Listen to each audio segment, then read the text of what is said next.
Next alphabet है recession. Recession वो अवस्था है जब इकोनॉमी बीमार पड़ती है और सब कुछ ऊपर से, हालांकि सब कुछ नॉर्मल ही दिखता है, अंदर अंदर बीमार पड़ती जा रही है इकोनॉमी। ऐसे हालत में क्या होता है कि देखिए, इकोनॉमी क्या है, इकोनॉमी में बाइंग सेलिंग ये कांस्टेंट चलते रहना चाहिए। कोई खरीद रहा है तो कोई बेच रहा है, तो कोई बेच रहा है तो उसके वर्कर्स को वेजेस मिल रहे हैं। इस तरह मनी इकोनॉमी में सर्कुलेट कर रही है। लेकिन ये सर्कुलेशन अगर धीमा पड़ जाए, बायर बाई करना बंद कर दे या कम कर, स्लो कर दे, बंद करना तो नहीं हो संभव है, स्लो कर दे, तो क्या होगा कि प्रोडक्शन भी कम हो जाएगा और ये जो फ्लो ऑफ मनी है ना, ये धीमी पड़ जाएगी। इसी को रिसेशन कहते हैं लेमैन की भाषा में। अब ये बॉडी में जो ब्लड सर्कुलेशन है उसी की तरह है कि ब्लड सर्कुलेशन अगर धीमा हो जाए तो हार्ट तो काम कर रहा है, लेकिन ब्लड हर सेल में नहीं पहुंच रहा है। हर सेल में जो भोजन पहुंचना चाहिए ब्लड के थ्रू वो नहीं पहुंच पा रहा है, तो बॉडी धीरे धीरे वीक हो जाती है। ठीक है, जैसे एक एग्जांपल लीजिए, कोविड-19 जो आया था 2020 में, तो क्या हुआ था, लोग घरों में बंद हो गए थे, खरीदारी एकदम रुक गई थी।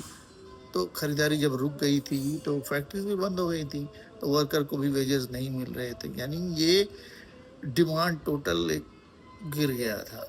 और इससे क्या हो गया कि सेल्फ री इन्फोर्सिंग स्पाइरल जिसको बोलते हैं ना, कि जैसे हम खरीदना बंद कर दिए तो किसी ने प्रोडक्शन बंद कर दिया, तो उसने वेजेस देने बंद कर दिए, तो फिर उसने खर्च बंद कर दिए, तो किसी ने इन्वेस्टमेंट बंद कर दिया, कि उसको फैक्ट्री लगाना बंद कर दिया, इत्यादि इत्यादि। एक स्पाइरल है डाउनवर्ड जो नीचे की तरफ जा रहा था कोविड-19 के समय। तो इसमें क्या है कि इसका एक डोमिनो इफेक्ट, डोमिनो समझते हैं ना, कि जैसे लाइन से साइकिल्स रखी हुई हैं, एक गिरती है तो सब गिरती चली जाती है, उस तरह की बात को डोमिनोज इफेक्ट कहते हैं। हाँ, तो केन्स ने एक फॉर्मूला दिया था, केन्सियन इकोनॉमिक्स में फॉर्मूला है कि जीडीपी जो है वो that is equal to C plus I plus G plus X minus M, जहाँ सी है कंजम्पशन, आई है इन्वेस्टमेंट, जी है गवर्नमेंट जो स्पेंडिंग है वो, और एक्स माइनस है नेट एक्सपोर्ट्स, मतलब एक्सपोर्ट्स करता है माइनस इम्पोर्ट्स, उसका नेट, ये टोटल मिला के जीडीपी कैलकुलेट होता है।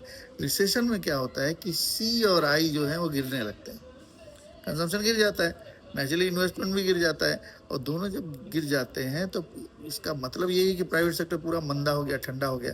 अब इसमें गवर्नमेंट को आने की बात है कि गवर्नमेंट आए और एक चिंगारी लगाए, जिससे कि फिर से डिमांड क्रिएट हो, गवर्नमेंट कुछ एक्सपेंडिचर करे, ब्रिजेस बनाए, रोड्स बनाए, कुछ ऐसे खर्चे करे जहाँ लोग एम्प्लॉयड हों, लोगों को पैसे मिले।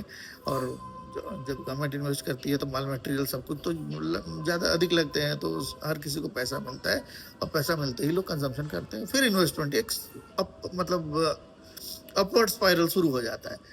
जैसे देखिए 2008 के यूएस में जो इकोनॉमिक क्राइसिस वर्ल्ड वाइड जिसका इफेक्ट पड़ा, लेकिन यूएस से शुरू हुआ था, वहाँ क्या हुआ था कि 3% कंजम्पशन गिरा, इन्वेस्टमेंट सीधे 20% गिर गया, और जीडीपी जो है 4.5% के करीब वहाँ की गिर गई। अब ये क्या था, ये एक रिसेशन ही तो था। ठीक है, और रिसेशन में एक चीज और होता है कि कॉन्फिडेंस भी कम हो जाता है। कॉन्फिडेंस भी एक बहुत बड़ी करेंसी है। अगर आपको विश्वास है कि मेरा कल बेहतर होगा ना, तो आप ज़्यादा आप कंज्यूम करेंगे। अगर आपको लगेगा कि कल पता नहीं क्या होगा, तो आप तो कंज्यूम नहीं करेंगे ना। अब उसी तरह बिजनेसमैन का भी, अगर उसको लगेगा कि उसका माल कल बिकेगा और बिकेगा, उसको प्रॉफिट होगा, तभी वो इन्वेस्टमेंट भी करेगा। तो ये कॉन्फिडेंस भी बहुत इंपॉर्टेंट है। रिसेशन में क्या होता है कि कॉन्फिडेंस की करेंसी, कॉन्फिडेंस जो है बहुत लो हो जाता है। ठीक है, होने लगता है, उन लोग कंज्यूमर इन्वेस्टमेंट कम कर देते हैं। बिहेवियरल इकोनॉमिक्स के नज़र से अगर देखा जाए तो ये क्या होता है कि न्यूज़पेपर्स में निगेटिव हेडलाइंस बनने लगते हैं, निगेटिव हेडलाइंस बनने लगते हैं कि रिसेशन बढ़ रहा है, डिमांड कम हो रहा है, इन्वेस्टमेंट घट रहा है, हाँ, गवर्नमेंट स्लो है रिस्पॉन्स में। अगर इस तरह की न्यूज़ आने लगते हैं ना, तो फिर और बिहेवियर हम लोग का जो है वो अफेक्टेड होने लगता है, और मार्केट से लिक्विडिटी गायब हो जाती है, मैंने पैसे गायब हो जाते हैं, मार्केट में कोई इन्वेस्टमेंट नहीं कर रहा होता है। तो ऐसे में गवर्नमेंट जो है, गवर्नमेंट को तुरंत, जैसे एक आदमी बीमार, एक इंसान बीमार है, उसको आईसीयू में ले गए, आईसीयू में ले जाके छोड़ देने से तो होगा नहीं, तो गवर्नमेंट को तुरंत रिस्पॉन्ड करना पड़ेगा। तो रिसेशन की अवस्था में तुरंत ही एक्ट करना पड़ता है। लेट करने से पेशेंट की रिकवरी में टाइम लग जाएगा या पेशेंट मर भी सकता है। ठीक है, आज इतना ही रहने देते हैं।